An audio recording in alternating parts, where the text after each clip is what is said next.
How's the Panthers offense looking as we're 1 week away from the third phase of OTAs? We'll talk about it right here on Locked On Panthers.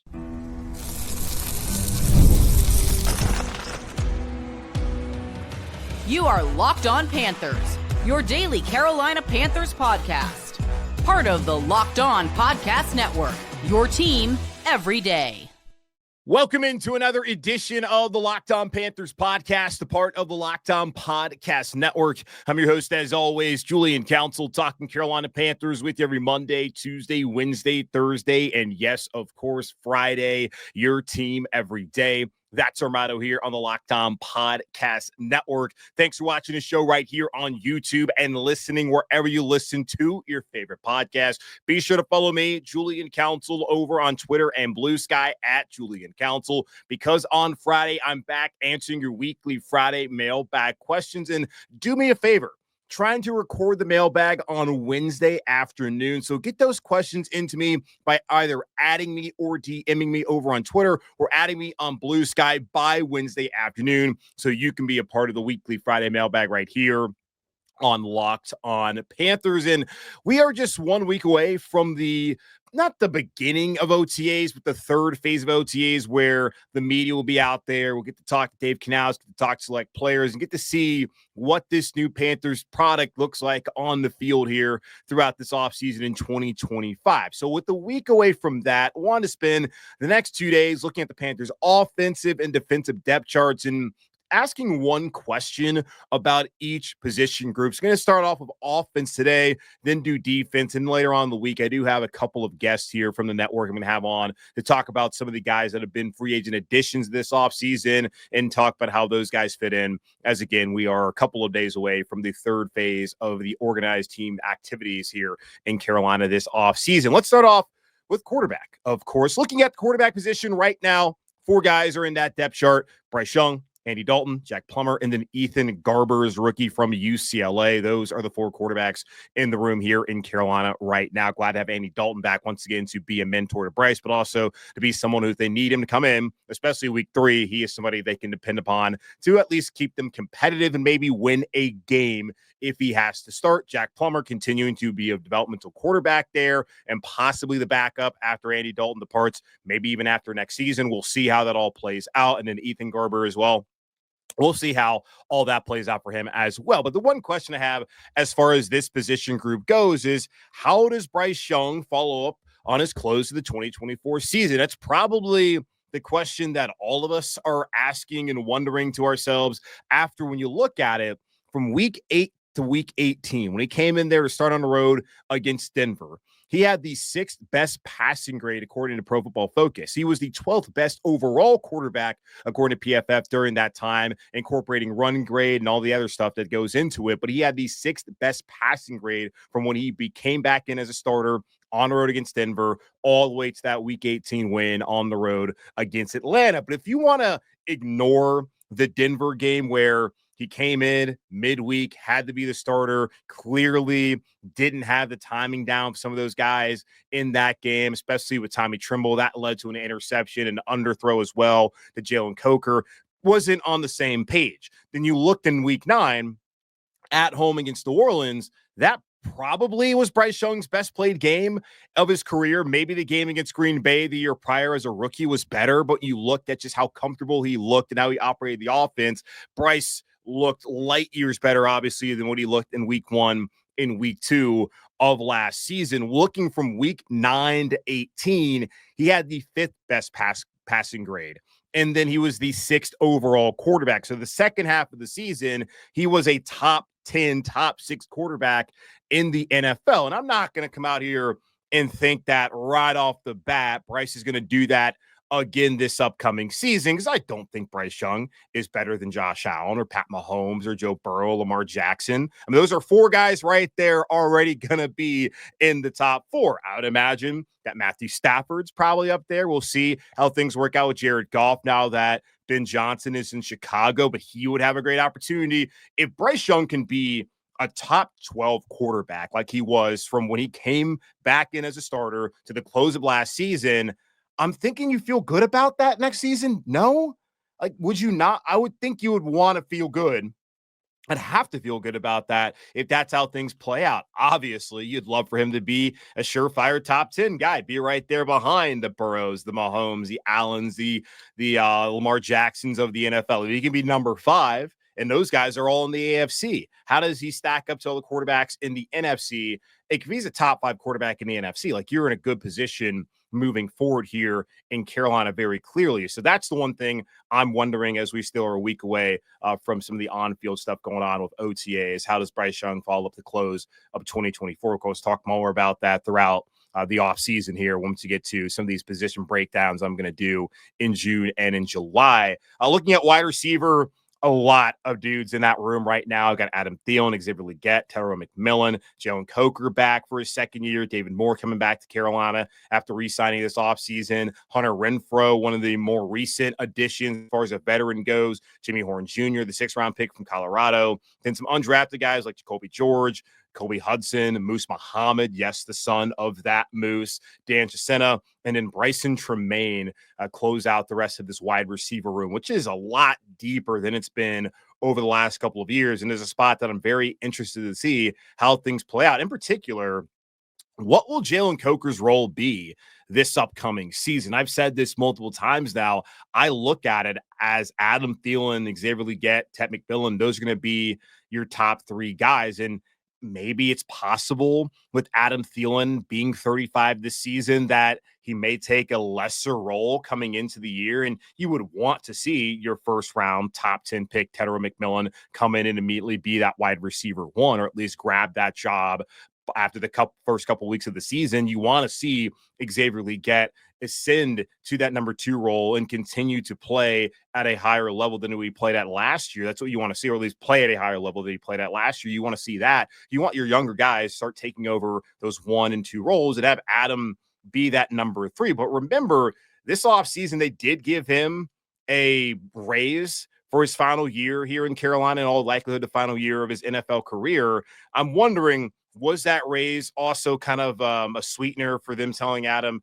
hey, you're going to have a lesser role this upcoming season. We're going to give guys like Coker, likely get, and we'll see what we do in the draft, give them the opportunity to step up into a bigger role, not have you be our de facto number 1 like he's been the last couple of years. That could be a possibility, but I think in more likely, in all reality, what's going on is that it's going to be Adam XL and then Tetairoa McMillan as the top 3 guys, which then leaves questions as far as what David Moore, his role is going to be. Is he going to make the team? Hunter Renfrow, if healthy, what does that look like? Because the last time he was healthy, which has been a while now, he was a Pro Bowler out there in Las Vegas. Jimmy Horn Jr. adds a nice speed element. And then I'm interested in some guys like Jacoby George and Kobe Hudson, and if they can make the roster and be able to have an impact like we saw last year from Jalen Coker as a UDFA. But all those guys in that room, and the assumption that Thielen, Legette, and McMillan are the top 3, like, what is Coker's role going to be this upcoming season? Last year,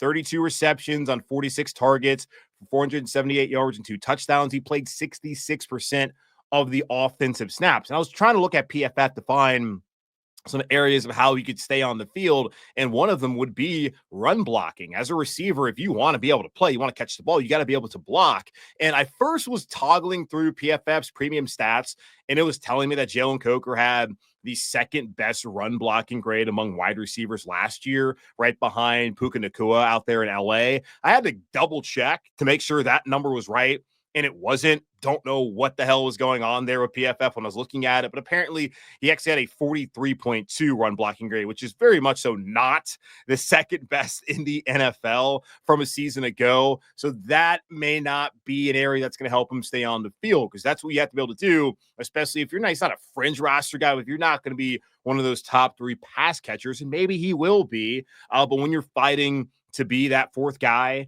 with Hunter Renfrow in there, and I guess you can throw in David Moore, Jimmy Horn Jr. as well, you got to find ways to separate yourself. And he put up good numbers last season, had a good catch percentage, a better catch percentage than Xavier Legette. We didn't see drops as an issue for him at all.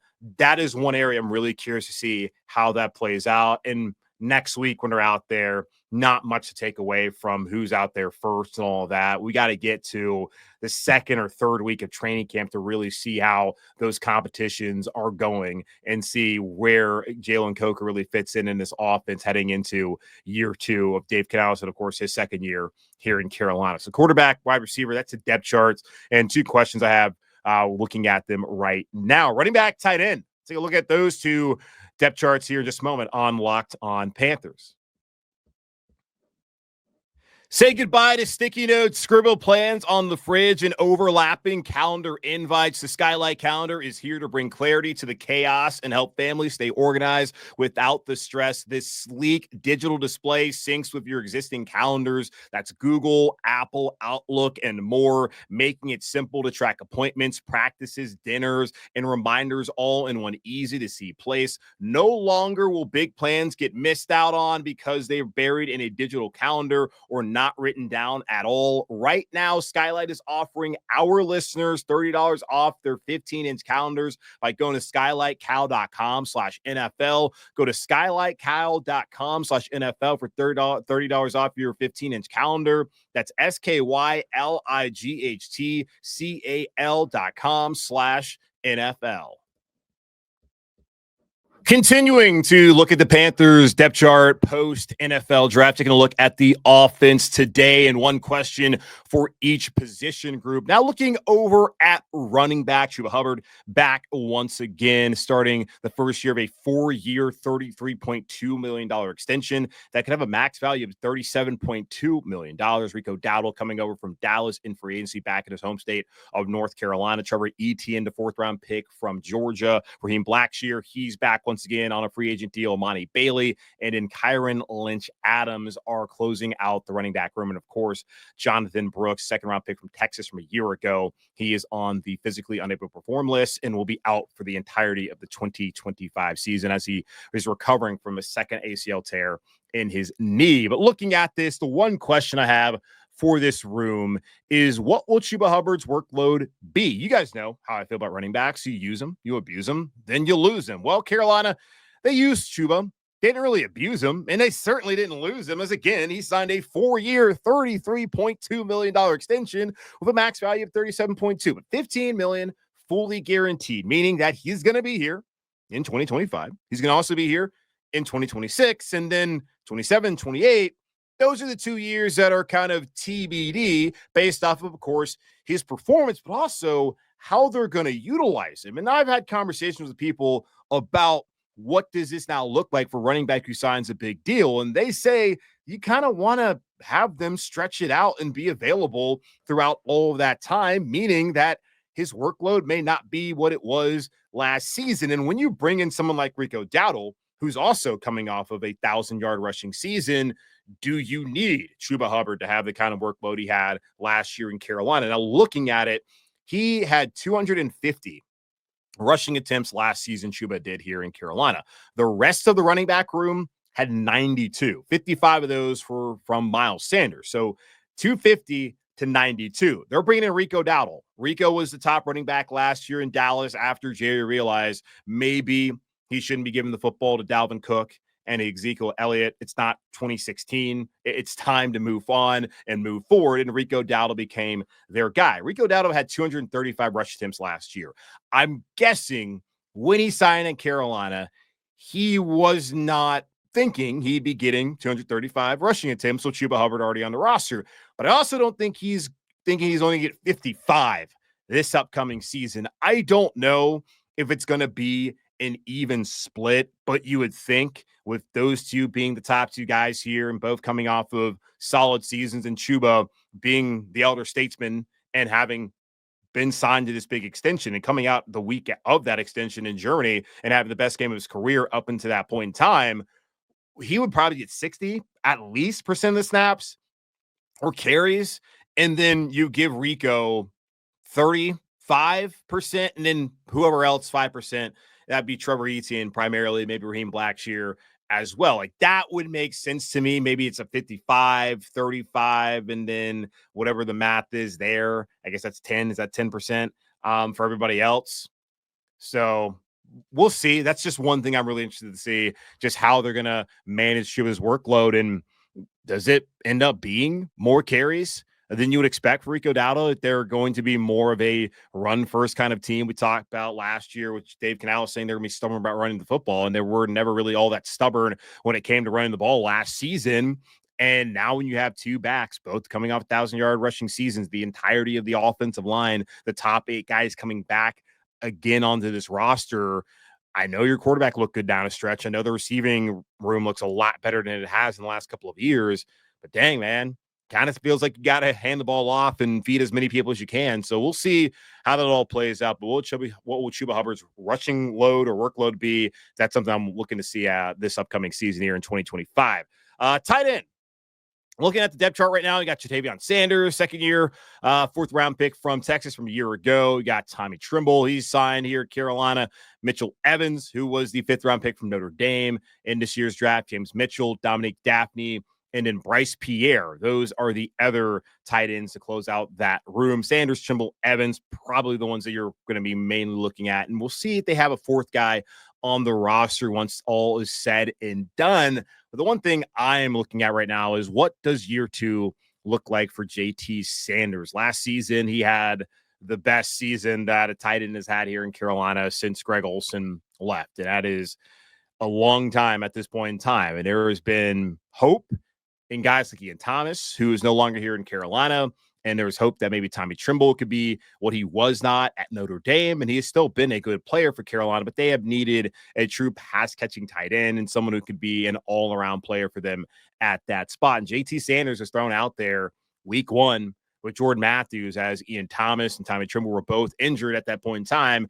And he struggled early on. But as he came along and as Ian got healthy, Tommy got healthy, and he got those more snaps, he ended up being a pretty solid threat for the Panthers and was really ascending, had a neck injury where he's carted out the field against Kansas City.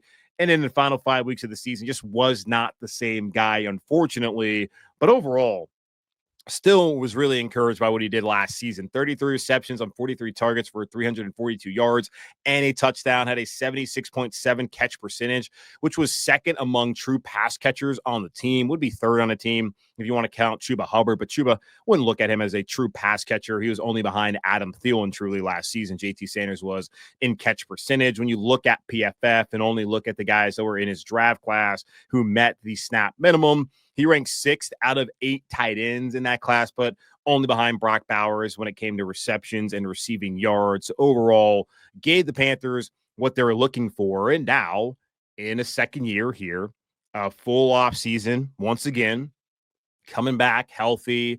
And I mean, you saw the schedule promotion video. I mean, he was in it. So clearly, this is a guy that this organization views as someone that they want to have be a big part of this offense and this franchise moving forward.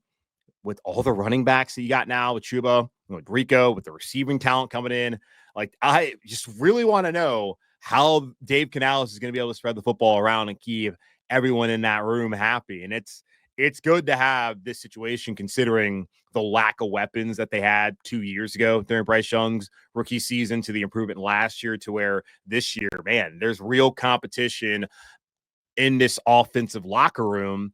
And that tight end, like there's still going to be competition too with Mitchell Evans coming in. But I'm just very curious to see just the development of JT Sanders and what his role is ended up going to be as well in this offense, especially as a pass catcher at that tight end position. And also just as a run blocker overall, Mitchell Evans may be, just looking at his ability to catch football at Notre Dame and also as a run blocker, may be the most complete of the 3 tight ends here in Carolina, but maybe the most talented could be JT Sanders. So we'll see how it all plays out. But that is another area I'm really interested to see just how that develops throughout the rest of this offseason heading into training camp. All right, take one more quick pause. We'll come back and we'll talk about the offensive line, looking at the tackles and the interior, and 2 questions that I have for that unit here in just a moment on Locked On Panthers.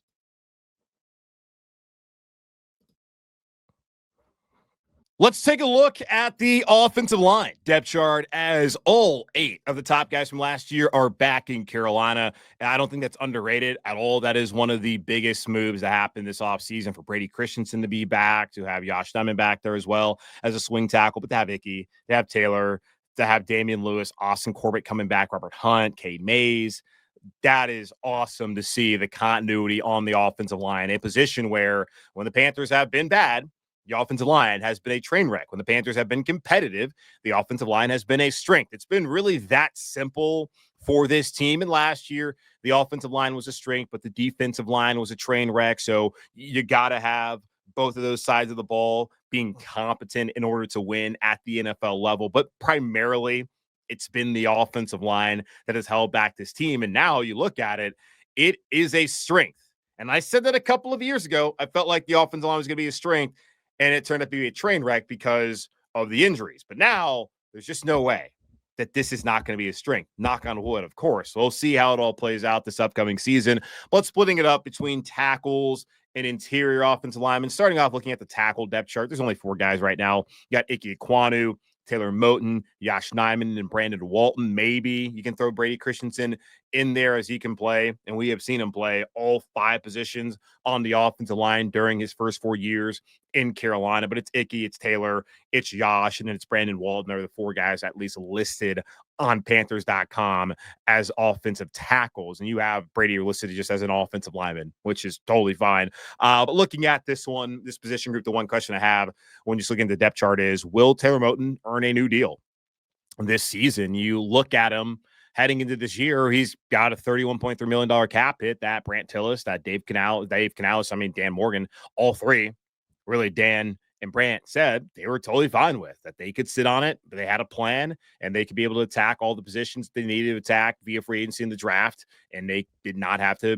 move any money around when it came to that. And we have seen that be the case, as during free agency, they got the guys that they wanted. Sure, Milton Williams didn't work out, but they spent the money they would have spent on him to go get 3 other players that will help them this upcoming season. You look at the draft, they've been able to make the moves. And I really think one thing that stood out to me after the draft, really throughout that weekend, was the fact that they did not draft an offensive tackle. I wondered, would Carolina think about getting someone to redshirt to be that future starter at right tackle if they decided to move on from Taylor Moton after the season? They decided instead they were more focused on trying to get guys like Prince Umon and like Nick Scorton on day 2 who could help them this year.